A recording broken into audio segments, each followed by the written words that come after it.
Tayo ngayon ay nasa top number 1. Simula ng ating CPR. Christian personal relationship. So, ang topic natin is learning to love one another. Yan.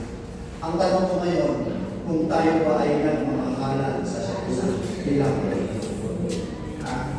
kasi ang unay, pag tayo ay nagmahal, anong itsura ng mukha? Masaya. O, tama. Kaya tingnan niyo yung katabi niyo kung masaya ba yan. Hindi ba yan stressful? Hindi ba yan worry? Okay? So ngayon, ang tatalakay natin ngayon, yung ating Christian personal relationship, which is ito ay sabi nga ni Brad Alwin, is third year formation track. No?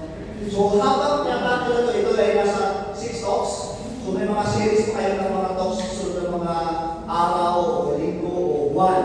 No? Kaya kailangan maintindihan natin simula pa lang. Parang drama lang eh. Pagka maintindihan yung simula, hanggang dulo, excitement. Nandun yung exciting. Tama ba? Mamaya, nakatulog na kayo. Mamaya dyan. Kasi nakakantap naman ako ni Brother Maki. So, pipiling natin na hindi kayo makatulog. No? Okay? So, kaya po ay sa Tagalog, Tagalog para mas maminaw. Meron. Ang nakalagay dito ay pagkatutong magmahalan sa isa't isa. Yan. Pagkatutong magmahalan sa isa't isa. Okay? So, bago ko ipalawigin yung ating talk ngayon, dahil ko na ipakilala yung aking may bahay. O, pamilya. Meron po kaming tatlong anak. Si Charlotte, si Joy, saka si Kuya Kevin. Si Kuya Kevin nasa, si Kevin ang singles. Ito naman sila, nasa Mamati Italia, may event naman yung mga yun. Kaya kasama namin yung puso. Kaya, andyan po si kasama ko si Miss Lucy. Ayan. Aking may bahay. Tuloy lang kami. So, kaya kami ay sa Pulang Provincia. Taga Kabuyaw. Kabuyaw na kanya pero from Bisaya. Okay? So, kami ay sabi nga ni Brad Peter ay nasa 17 years na. 2009. Dito sa Focus of Christ. But still, naandun yung struggle, naandun yung kagalakan sa puso na makita yung ating mga brothers and sisters. No? Way back 2009, dumating kami dito sa Laguna, ako mismo, binata pa, 2009 dito sa may Santa Rosa, ay wala akong makilala. Ang makilala ko yung kasama namin, na galing Cebu, yung mga nagtatrabaho rin dito. So, from that, nung kami pumasok sa CXC, ang dami ng mga makilala. Kevin sa ibang lugar. Minsan, pag dumaan ako, bro, hindi ko alam ang pangalan, hindi ko kakilala. So, pag nakita ko, nakilala na ako, hindi kilala nila. Ako, hindi ko kilala sila. So, ganun, mas marami tayong nakakasalamuhan. Yung nakakasalamuhan natin, isa sa mga bagay na tayo lumalakas din sa ating mga buhay Kristiyano, buhay mag-asawa, at buhay pamilya. Yan. So ngayon, ang nais ko namin itatalakay ay yung ating layunin. Ano bang layunin itong CPR? No? Yung ating third year formation track. Una, mabigyan ang mga kasapi ng CFC ng practical na pagtuturo kung paano tayo mag-ugnayan bilang mga tunay na magkakapatid sa isa't isa sa magitan ng pagpapahayag ng ating pagmamahal sa bawat isa gamit ang pagpaparangal at paggalang pananalita at maging ang pagwawasto. Yan. Yun yung unang layunin. Pangalawa, maituwid ang mga paraan ng pakipag-ugnayan na talawag sa lipunan ngunit hindi umaayon sa Kristiyanong pamamaraan. Yan. So, yan yung layunin at goal for this formation. Ating palawigin. Kasi ngayon, nalilihis na sa landas yung ating ibang mga kapatid. No? Kaya kailangan ay tuloy natin, i-align natin. Kahit kami, kahit tayo, yung ibang mga kapatid, meron pa rin mga disagreement o mga pagkakasala. At yan ay normal habang nandito tayo sa mundong ibabaw. Kaya nandito ang focus for Christ para to strengthen, pagtibayin, at palalimin yung ating pananampalataya para sa ating Panginoon. Okay? So, sa una, yan, ang sitwasyon ng mundo ngayon, kung ating titignan, mabilis ang pagbabago ng ating mundo. Di ba? Ang bilis, kumbaga, ang lipunan ay mabilis yung phasing. No? Kaya tignan yung mga cellphone nyo, ang bilis magpalit. Tama ba? Yung ating mga kabataan ngayon, ano lang itsura? Di ba? Kaya, papansin nyo, samantalang noon tayo, mga bata pa, ano mangyari? Naano yung pakikisalamuha sa ating mga kapwa kabataan? Naano yung pakikipaglaro? Pero ngayon, ano nangyari sa ating mga anak? Sa ating mga kabataan ngayon? Puro na email. Ano na mangyari? Puro na gadget. Doon na lang sila nag-uusap. Wala nang personal interaction. Yan yung itsura ng mundo ngayon. Diba? Kaya kung noon, masaya tayo na nakipaghabulan, kahit sugatan yung puwet, kahit sa patapos yung padaos-os, kahit butas-butas yung puwet, o yung short, okay lang, masaya kahit masugatan, o kaya papilayan, okay lang, masaya pa rin. Pero ngayon, kabataan, kunting problema, ano nangyari? Yes. Nangihina. Dahil kulang sa interaksyon.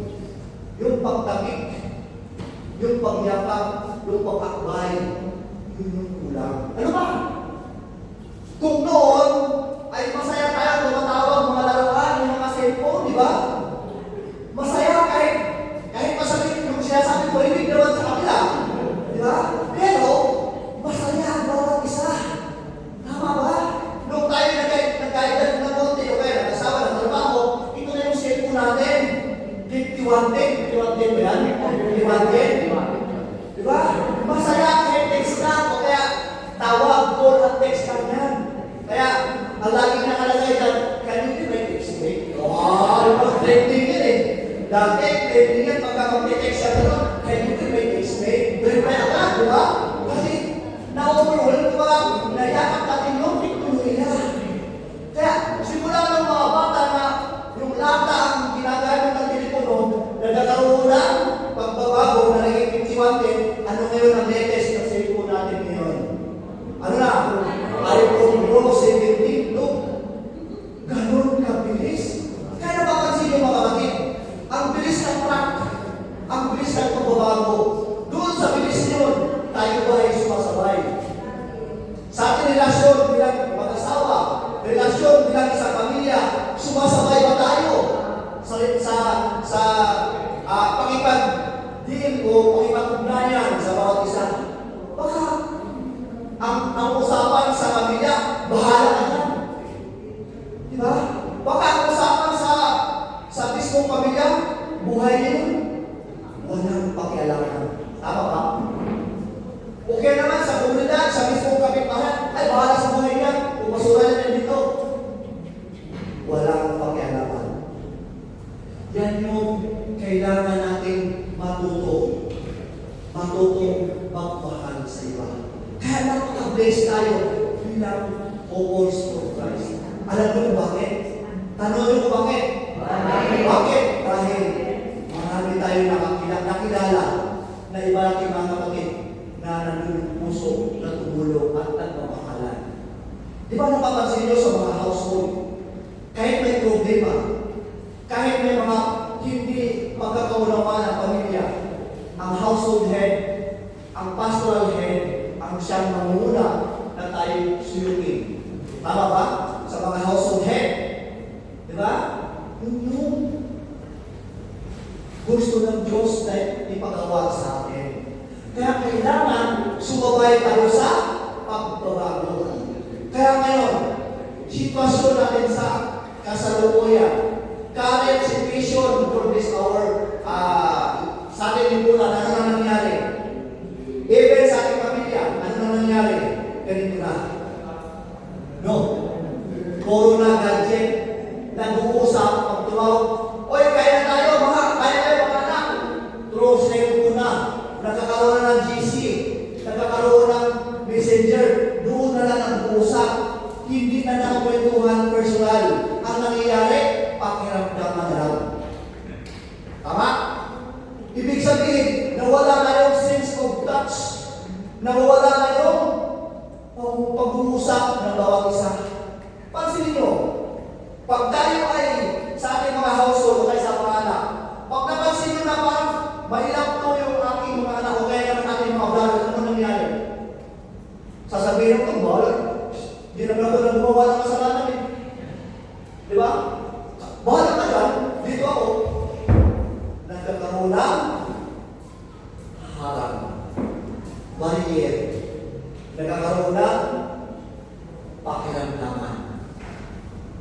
Kaya sa mundo ngayon, nandun yung pagbabago.